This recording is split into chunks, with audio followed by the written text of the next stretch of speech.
시청자 여러분 안녕하십니까? BOA 뉴스투데이 시작합니다. 미국 국무부가 중국은 핵과 탄도미사일 발사 등 북한의 불법 무기 실험을 막을 책임이 있다고 거듭 밝혔습니다. 북한의 인권 상황이 개탄스럽다면서 미국 정부는 북한의 인권 증진을 위해 동맹국 등과 계속 협력할 것이라는 점도 강조했습니다.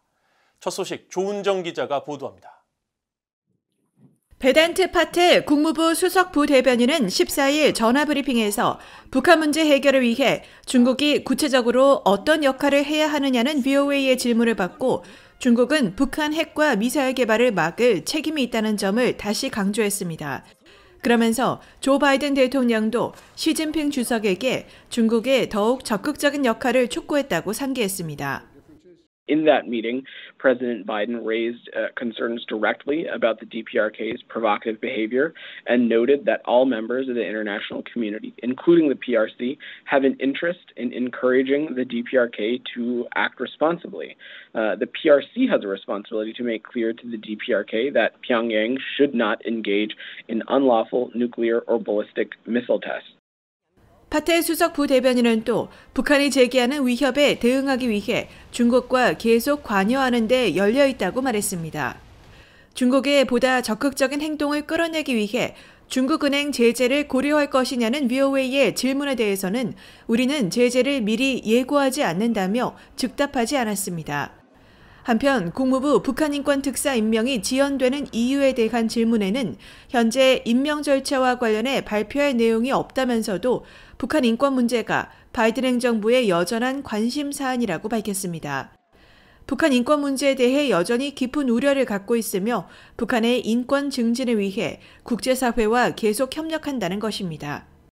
The DPRK is among the most repressive authoritarian states in the world, and its human rights situation is deplorable. And we're going to continue to work with the international community to raise awareness, highlight abuses and violations, and increase access to independent information and promote respect for human rights in the DPRK.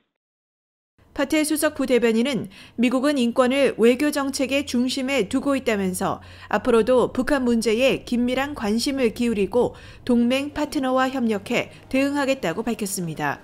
BOA 뉴스 조은정입니다. 유럽연합 EU와 동남아시아 국가연합 아세안 정상들이 북한에 대해 거듭된 미사일 발사를 중단하고 추가 핵실험을 하지 말 것을 촉구했습니다. EU와 아세안은 14일 벨기에 브뤼셀에서 정상회의를 개최한 뒤 발표한 공동 성명에서 한반도 문제와 관련해 대륙간 탄도미사일 ICBM을 비롯한 북한의 탄도미사일 발사 급증에 대해 우려를 표명한다며 이같이 밝혔습니다.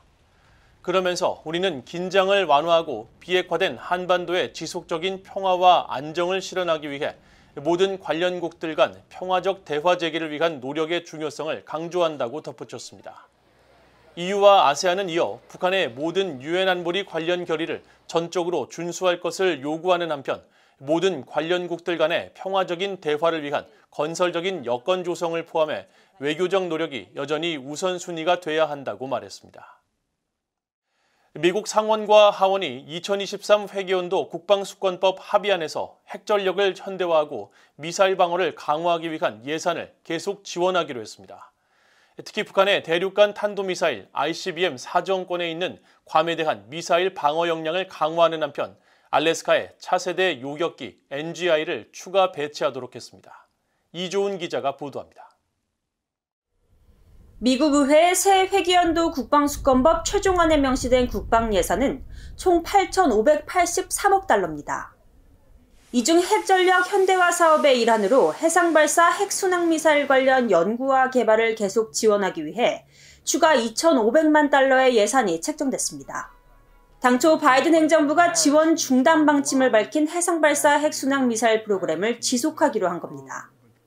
이와 관련해 국방장관이 법안 제정 270일 이내에 러시아, 중국, 북한의 관련 역량과 정책에 대한 평가 등을 기술한 보고서를 의회에 제출하도록 하는 조항도 법안에 담겼습니다.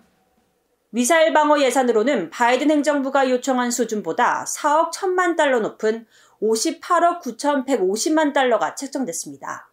특히 북한의 대륙간 탄도미사일 ICBM 사정권에 있는 괌에 대한 미사일 방어망 강화를 위한 통합 방공체계 배치 사업에 4억 2,450만 달러를 배정했습니다. 괌 통합 방공체계 배치 방안을 검토하는 한편 괌 미사일 방어를 총괄할 국방부 고위관리 직책을 신설할 것을 요구하는 조항도 법안에 포함됐습니다. 북한 등 적국들의 탄도미사일 공격으로부터 미국 본토를 보호하기 위한 지상 기반 중간 단계 방어 체계와 차세대 유격기 NGI 프로그램에는 28억 달러의 예산이 배정됐는데 특히 북한의 거듭된 미사일 시험으로 의회 내 요구가 거셌던 NGI 최소 64기를 추가 배치하도록 했습니다. 법안은 북한과 이란 등의 탄도미사일 공격으로부터 미국 본토를 보호하기 위한 요격 미사일을 동부인 뉴욕에 추가 배치하는 계획도 계속 지원하기로 했습니다. 의회에서는 올해 초부터 특히 공화당 의원들을 중심으로 북한의 핵미사일 위협에 대응해 미사일 방어망을 강화하고 핵 현대화 사업을 가속화해야 한다는 목소리가 이어졌는데 이런 기류가 이번 법안에도 반영된 겁니다.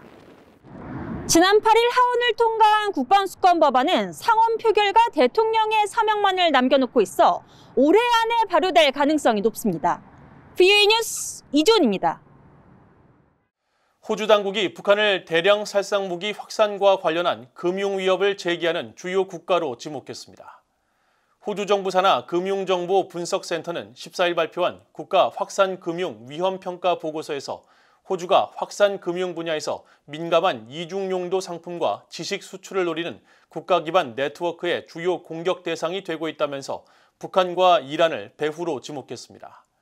특히 북한이 호주에 기반을 둔 기업을 활용해 확산 자금 조달을 촉진하고 제재를 우회하고 있으며 제재 단속을 어렵게 하기 위해 중국인 등 다른 아시아 국적자를 통해 제재를 회피하고 있다고 지적하고 아시아 시장과 호주 간 무역 금융 네트워크가 북한의 확산 금융 활동에 악용될 소지가 있다고 우려했습니다.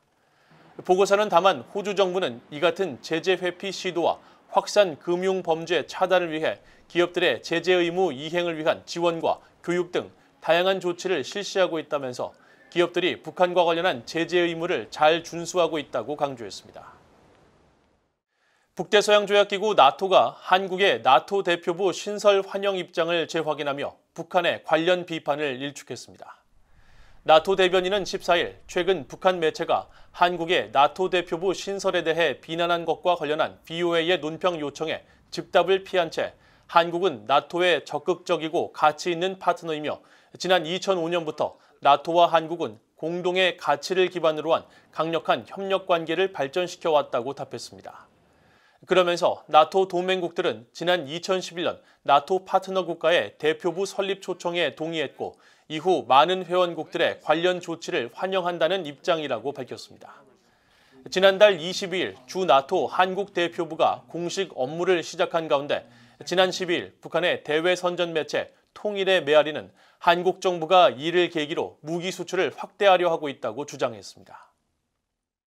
한국에 이어 일본을 방문 중인 엘리자베스 살몬 유엔 북한 인권 특별 보고관이 하야시 요시마사 일본 외무상과 만나 북한 인권과 일본인 납북자 문제 등 현안을 논의했습니다. 일본 외무성은 13일 보도자료를 통해 하야시 외무상이 살몬 보고관과의 회담에서 북한 정권에 의한 일본인 납치 문제는 일본 정부의 가장 중요한 과제이자 시급한 인권 문제라고 말하고 유엔을 비롯한 국제사회의 이해와 협력을 요청했다고 밝혔습니다. 또 살몬 보고관이 취임 후 일본 방문과 일본 정부 주최의 납치 문제 관련 심포지엄에 참석하고 유엔에 제출한 인권 보고서에 일본인 납북자 문제를 다룬 것에 대해 사의를 표했다고 전했습니다. 이에 대해 살몬 보고관은 일본인 납북자 문제는 매우 중요한 과제로 유엔 총회나 인권이사회, 안보리에서 북한과 관련한 논의 주제로 다루는 것이 중요하며 유엔 북한 인권 특별 보고관으로서 일본 정부와 계속 협력해 나갈 것이라고 말했다고 일본 외무성은 설명했습니다. 이상으로 VOA 뉴스투데이를 모두 마칩니다. 시청해주신 여러분 고맙습니다.